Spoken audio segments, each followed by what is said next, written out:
Je ne m'attendais pas à ce que le coup soit si brutal. Une seconde, je servais le thé. La seconde après, elle se penchait en arrière sur sa chaise, un sourire narquois aux lèvres, et déclara que mes enfants étaient médiocres, tout comme leur père. Un silence de mort s'installa. Même l'horloge sembla retenir son souffle.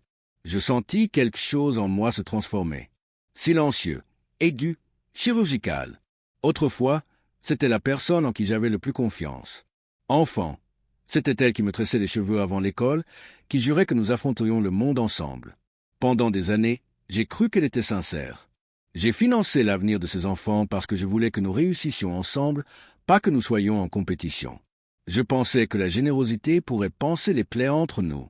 Mais les signes étaient là. De petites piques déguisées en plaisanterie. Ces critiques soudaines sur mon rôle de mère. La façon dont elle comparait les bulletins scolaires comme des trophées. Je me disais qu'elle était stressée, fatiguée, sur la défensive. Mais aujourd'hui, ce n'était pas du stress. C'était de la cruauté distillée avec une facilité déconcertante. Quand elle s'est moquée de mes enfants, la trahison a éclaté au grand jour. Je n'ai pas protesté. Je n'ai pas cherché à me défendre.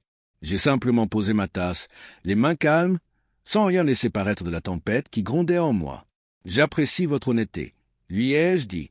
Ma voix était calme, presque chaleureuse. « Vous ne nous reverrez plus jamais. » Elle cligna des yeux, confuse. Elle ne comprenait pas la gravité de la phrase. Pas encore. Ce soir-là, j'ai ouvert le compte en fiducie que j'avais constitué pour ses enfants. Des années d'épargne, de planification minutieuse, d'amour discret, et je l'ai clôturé d'un simple geste. La vengeance n'avait rien d'une ardeur passagère. Elle était définitive. Je me demande combien de temps il lui faudra avant de comprendre que l'avenir sur lequel elle comptait s'est évanoui à l'instant même où elle m'a sous-estimé.